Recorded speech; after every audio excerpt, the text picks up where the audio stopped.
Em Mateus 6, situado no coração do Sermão da Montanha, vemos uma fonte rica de ensinamentos de Jesus sobre como viver uma vida que reflete o reino dos céus. Neste capítulo, ele aborda temas fundamentais à vida cristã, como a prática da justiça, a maneira correta de orar, o jejum, a gestão de nossos recursos materiais e a maneira de lidar com as preocupações diárias. Cada sessão desdobra princípios eternos sobre a autenticidade das ações, a importância da intenção do coração e a confiança profunda em Deus. Jesus desafia os padrões do mundo, apontando para uma vivência que valoriza o que é invisível aos olhos, mas eterno ao espírito. Mateus 6 convida os seguidores de Jesus a uma reflexão profunda sobre suas motivações, prioridades e a verdadeira fonte de segurança e satisfação.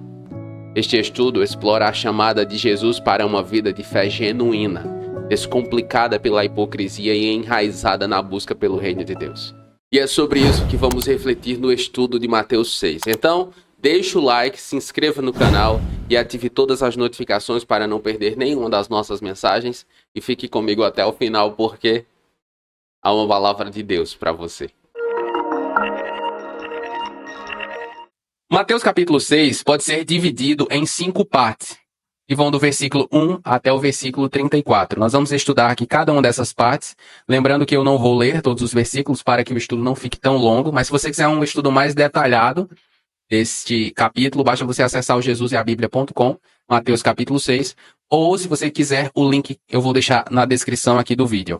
Uma outra coisa importante a ser dita é que se você quiser acessar esse mapa mental que eu estou usando aqui para estudo, eu também vou deixar o link lá no site, ok? Então vamos lá.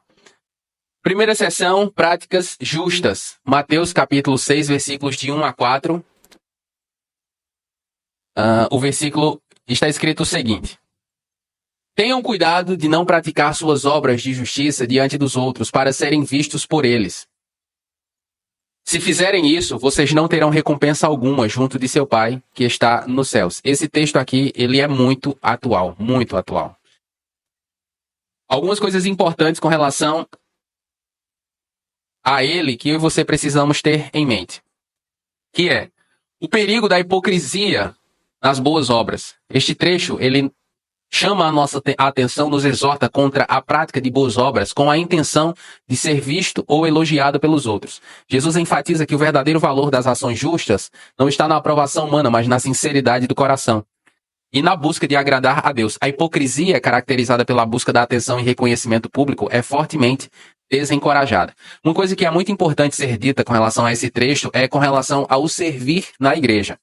Muitos cristãos estão sendo tentados a servir em lugar de maior evidência, em lugar que lhe dá destaque na igreja. Por exemplo, a estar no púlpito, durante o louvor. Os ministros de louvor, eles têm muito problema em viver esse versículo. Muitos ministros de louvor, inclusive, eles não cultuam, eles só cantam e saem do púlpito e, enfim, eles só estão no culto no momento em que eles têm que cantar. É muito importante que nós desenvolvamos, enquanto ministros do Evangelho, uma consciência mais crítica com relação a esse tipo de atitude. Até porque o Senhor Jesus, ele busca verdadeiros adoradores que o adorem em espírito e em verdade.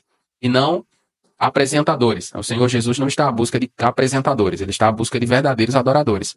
Outra coisa importante com relação a este texto, a essa sessão, é a recompensa do Pai Celestial. O texto diz que ao realizar boas obras em segredo, sem buscar atenção alheia, a recompensa vem diretamente de Deus. Esse ensino é contrário à ideia de recompensa terrena e aponta para uma recompensa mais profunda e significativa, que está alinhada com os valores do reino dos céus. A ênfase é colocada na intenção e na motivação por trás das ações. Há pessoas que tudo que fazem querem ser vistas. Mas enquanto eu estudava aqui, em relação a esse texto, uma coisa que me chamou a atenção, que me veio à mente, é o fato de isso, o Senhor Jesus não está nos dizendo para sermos ingratos, tá? Por exemplo, você está na igreja, um irmão preparou, por exemplo, a nossa igreja. Os irmãos preparam a apresentação de Natal, é lindo demais, são dias de ensaio, e fica sensacional, e são voluntários. Nada impede a você e a mim de dizer, meu irmão, muito obrigado, minha irmã, muito obrigado, de ser grato ou grata, entende? A vida dele ou dela, por disponibilizar seu tempo e seu talento para servir ao Senhor e edificar a nossa vida. Jesus não está nos encorajando a ser pessoas ingratas ou a nunca elogiar as pessoas, não. Ele só está falando da motivação errada, muitas vezes, de servir querendo estar em evidência, ser visto. Uma outra coisa importante com relação a esse texto é a importância da discrição. A prática de dar esmolas, por exemplo, que é o exemplo usado por Jesus, deve ser feita de maneira discreta. O objetivo não deve ser o reconhecimento público, mas a genuína expressão de amor e compaixão.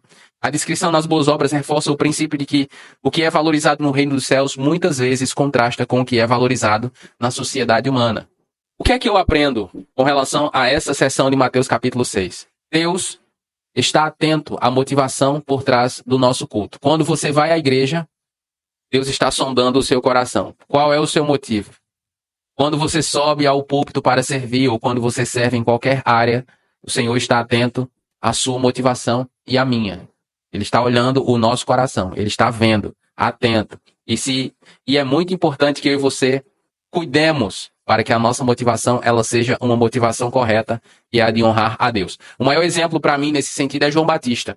Agora importa que ele cresça e que eu diminua. Quando o Senhor Jesus aparece, essa é a oração dele. Então sempre deve ser essa a nossa atitude, que o Senhor cresça e eu e você diminuamos.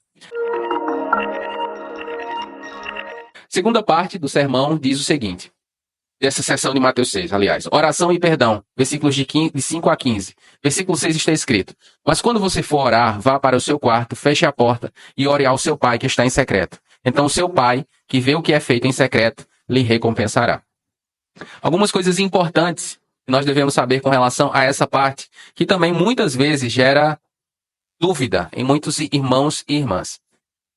Primeiro, a importância da sinceridade na oração. O Senhor Jesus ensina que a oração não deve ser um ato de exibicionismo religioso. Ou seja, não devemos orar para que as pessoas observem nossa oração e dizem, meu Deus, como é espiritual. Não deve ser isso. Mas uma expressão sincera do coração. Ao contrário dos hipócritas que oram em público para serem vistos por outros, os seguidores de Jesus são encorajados a buscar um momento de intimidade e sinceridade com Deus, longe dos olhares alheios. Isso reflete a importância de uma relação pessoal e genuína com Deus na prática da oração. Uma outra coisa importante é o modelo da oração do Pai Nosso. E muitas vezes gera controvérsia. Jesus oferece o Pai Nosso como um modelo de oração. Este não é apenas um conjunto de palavras a serem repetidas mecanicamente, mas um guia para entender o que é são a Deus, pedido pela vinda do reino, dependência pela provisão diária, pedido de perdão e ajuda para perdoar, e pedido de libertação do mal. Este modelo abrange todos os aspectos essenciais de uma oração equilibrada e abrangente. O Senhor Jesus, nessa seção de Mateus 6, ele diz que nós não devemos fazer orações repetidas, porque ele diz, aqueles que assim o fazem pensam que por muito repetirem serão ouvidos. Ou seja, Deus desaprova a repetição de oração no aspecto da religiosidade. Isso aqui eu oro para que o Espírito Santo lhe dê entendimento. Em seguida, Jesus, mas quando vocês forem orar, orem assim. E então ele ministra a oração do Pai Nosso. Então fica parecendo contraditório. Como é que eu não devo fazer orações repetitivas, e o Senhor me diz para orar a oração do Pai Nosso? Pois a oração do Pai Nosso, ela é uma oração, a estrutura que deve ter a minha e a sua oração. Adoração, pedido pela vinda do reino, dependência de Deus, pedido de perdão e ajuda para perdoar, pedido de libertação do mal. E por que nós podemos chegar a essa conclusão? Exatamente porque Jesus diz que nós não devemos repetir oração. Às vezes aqui no YouTube eu estou navegando e de repente aparece 100 vezes a oração do Salmo 91. Eu digo, mas qual é o sentido de eu orar o Salmo 91 100 vezes? Não faz sentido, entende? É isso que o Senhor Jesus está nos ensinando. A oração, ela deve ser algo vivo, uma conversa. Por exemplo, eu e Nicolas, nós conversamos sobre uma série de coisas. Às vezes conversamos sobre o mesmo assunto. Ele me faz a mesma pergunta várias vezes. Mas isso dentro de um relacionamento. É isso que o Senhor Jesus está nos ensinando. Terceiro, a relação entre perdão e oração. Há uma ênfase importante na necessidade de perdoar os outros como condição de receber perdão de Deus. Essa parte da oração destaca a interconexão entre o relacionamento vertical entre homem e Deus e o relacionamento horizontal homem-homem. O perdão é visto não apenas como um mandamento, mas como um elemento importante, fundamental da vida espiritual do crente, influenciando diretamente sua capacidade de se relacionar de acordo com a vontade de Deus e com os outros. Então, Liberar perdão não é uma opção, tá, meu irmão, minha irmã? É obrigação. Você e eu precisamos liberar perdão. Qual a parte mais importante, na verdade? O que é que eu aprendo com relação a este ponto? Que Deus, ele ouve mais o coração do que as palavras. Pois é. Eu aprendo que Deus, ele ouve mais o coração do que as palavras. Porque as palavras, elas podem mascarar muita coisa, mas o seu coração e o meu, não. Lá está quem nós somos de verdade. Terceiro lugar, o jejum apropriado. O jejum que o Senhor se agrada, dos versículos 16 a 18. Versículo 17 está escrito o seguinte: mas quando você jejuar, perfume a cabeça e lave o rosto. Quais são as instruções que o Senhor Jesus nos dá com relação ao jejum? Algumas coisas importantes que nós precisamos ter em mente aqui. Primeiro, o jejum como expressão de humildade, não de exibicionismo. Jesus critica a prática de jejum, de jejuar de maneira ostentosa, cujo objetivo é atrair a atenção e a admiração dos outros, ou seja, jejua para mostrar, parecer que é mais espiritual que todo mundo. Ele ensina que o verdadeiro jejum deve ser uma expressão de humildade e devoção pessoal a Deus, não um espetáculo para a sociedade. Há pessoas que falam sobre o seu jejum no sentido de mostrar o quão espirituais elas são. Não no sentido pedagógico ou de esforço, mas no sentido de mostrar a si mesmas. Isso reforça a ideia de que a espiritualidade genuína se encontra no coração e nas intenções internas, não nas aparências externas. Segundo, o valor do jejum em segredo. Ao instruir que se perfume a cabeça e lave o rosto, Jesus está orientando para que a prática do jejum seja feita de forma discreta e privada. O foco é manter a disciplina espiritual como um assunto entre a pessoa e Deus, sem a necessidade de aprovação ou reconhecimento humano. Esse ensino enfatiza a importância da integridade e sinceridade na prática da nossa piedade, no desenvolvimento do nosso culto. Por fim, a recompensa divina em vez de aprovação humana. O ensino de Jesus promete que ao jejuar de forma correta, discreta, o praticante receberá a recompensa do Pai Celestial. Isso contrasta com a busca por recompensas terrenas e passageiras, como a admiração dos outros. Destaca-se aqui a superioridade da recompensa divina, que está em harmonia com uma vida espiritual autêntica e centrada em Deus. Eu amo o capítulo 6, porque ele fala diretamente sobre o culto, entende? Aspectos do culto, que devem ser para o Senhor. E eu acho isso sensacional. O que é que eu aprendo com relação a essa parte de Mateus capítulo 6? Que é no silêncio do jejum, que a voz de Deus se torna mais clara. Já fiz vários jejuns, e o jejum ele faz parte do meu dia a dia. Você diz, você falou agora que não era para falar sobre o jejum. Não, mas entenda, aqui há um contexto. O que eu quero dizer é que o jejum ele deve fazer parte do seu dia a dia. Talvez quando eu falo sobre o jejum, as pessoas, Diego, mas eu não jejum por causa disso ou por causa daquilo. Aí você tem que ver a sua necessidade ou especificidade, enfim. O que o Senhor Jesus está falando é que jejum ele deve fazer parte da vida do cristão. A nossa geração é conhecida por comer muito, pelos rodízios, pelos fast foods, pelos self-service sem balanço, então nós estamos só engordando. E pouco se fala em jejuar. Nós falamos muito em celebrar, no quanto nós aguentamos comer, em que cristão come muito, mas na verdade, no reino, nós devemos lembrar que o reino de Deus não é comida nem bebida, mas justiça, paz e alegria. E nesses fundamentos do jejum, ele exerce uma função extremamente importante. Então, se você não tem o hábito de jejuar, é muito importante que você comece a incluí-lo na sua vida, no seu relacionamento com Jesus.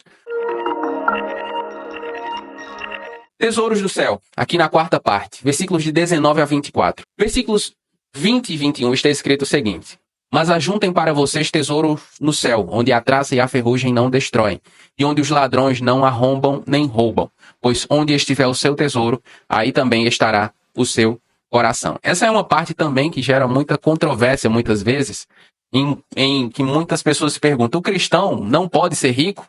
Mas como é que fica? Né? Então sempre há essa dúvida. Vamos refletir aqui algumas coisas importantes com relação a esse texto.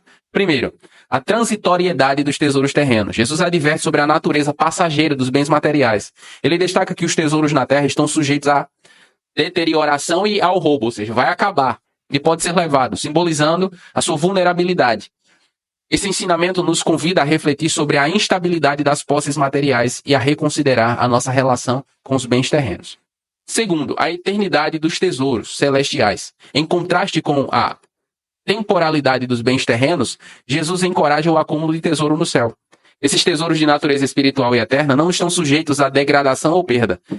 Esse conceito sugere que ações, atitudes e valores que são agradáveis a Deus, como amor, bondade, justiça e compaixão, constituem verdadeiros tesouros que têm valor eterno. Então, a riqueza do cristão está no seu viver para agradar a Deus. Mas isso quer dizer que o cristão não pode ser rico, ou seja, ter riqueza material? Em Mateus capítulo 6, versículos de 19 a 24, Jesus não proíbe o cristão de ser rico. Em vez disso, ele oferece uma orientação sobre como deve ser a atitude do cristão em relação a bens materiais.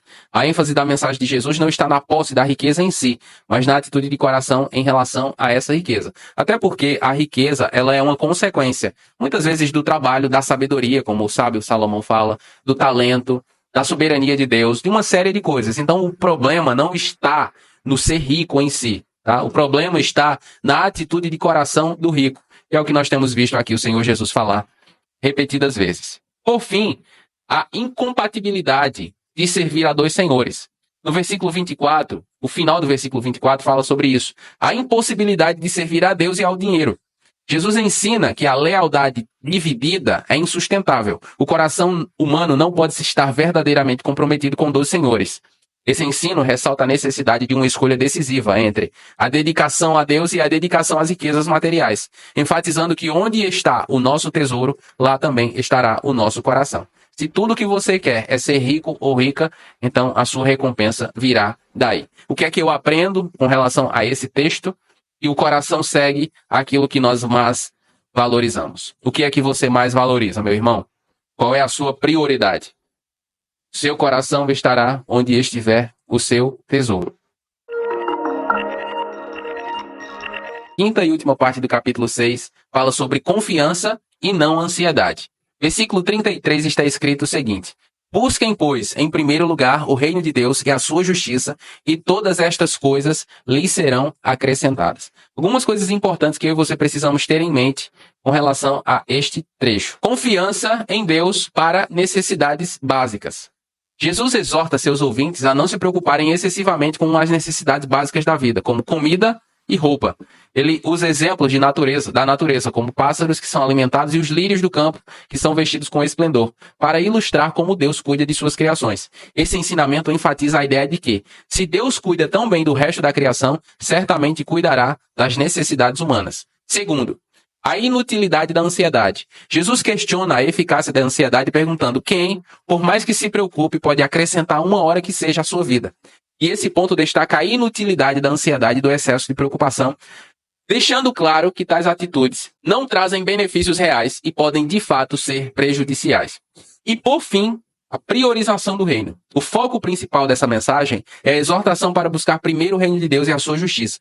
Jesus aconselha que, ao priorizar as coisas de Deus e alinhar a vida com seus princípios e valores, as necessidades materiais serão atendidas. Esta orientação enfatiza a importância de colocar a vida espiritual e a relação com Deus acima das preocupações materiais. Qual é a grande lição para mim dessa seção de Mateus capítulo 6? É a de que a confiança em Deus supera a incerteza do amanhã. O amanhã é incerto para a maioria de nós. Há muitos cristãos que querem controlar tudo, mas é incerto. Por mais que você seja organizado, planejado ou planejada, é incerto. Mas a confiança em Deus supera essa incerteza. Mateus capítulo 6, versículos 33 em diante me ensinam que se eu confiar meu amanhã ao Senhor, Ele vai cuidar de mim. E que se eu for satisfeito nele, não vai me faltar comida nem o que vestir. Essa para mim é a grande lição desde que eu sou muito novo na fé, que esse texto eu reflito sobre ele, sobre como Jesus quer que nós vivamos a vida, de maneira simples e satisfeita. E por fim, qual é a maior lição de Mateus 6 para mim, na minha opinião? A maior lição de Mateus capítulo 6 para mim, na minha opinião, é a de que priorize o reino de Deus e a sua justiça em tudo, confiando que Ele vai cuidar das suas necessidades. Mateus capítulo 6 nos ensina como viver a vontade de Deus de maneira prática, a partir da nossa atitude de coração. E isso faz total diferença. Deus não me chamou para a religiosidade, nem a você. Ele quer que nós o adoremos em espírito e em verdade. Amém? O Senhor Jesus dedicou bastante tempo da sua vida a ensinar. E ele valorizava o ensino de tal maneira que algumas vezes ele curou pessoas e disse: olha, não diga a ninguém. Isso porque conhecimento da vontade de Deus por meio da sua palavra tem o potencial de mudar nossas vidas. Muitos cristãos têm dificuldade de ler, entender e praticar a Bíblia no seu dia a dia, mas isso vai fazer toda a diferença. Se você precisa de ajuda nesse sentido, eu acredito que o meu curso, Sabedoria Bíblica para o Dia a Dia, é o guia que você precisa. Com o método de estudo da Bíblia que eu compartilho nele, você vai conseguir ler, entender e praticar a Bíblia Sagrada no seu dia a dia. Para mais informações, acesse o link que está na descrição. Voltando ao estudo de Mateus 6, me diga nos comentários qual dos princípios bíblicos mais falou ao seu coração. Eu gostaria de saber. Se você ficou comigo até aqui, escreva nos comentários: Jesus, meu guia é. E eu vou saber que você ficou comigo até o final. Eu oro para que Deus abençoe a sua vida. E até a próxima.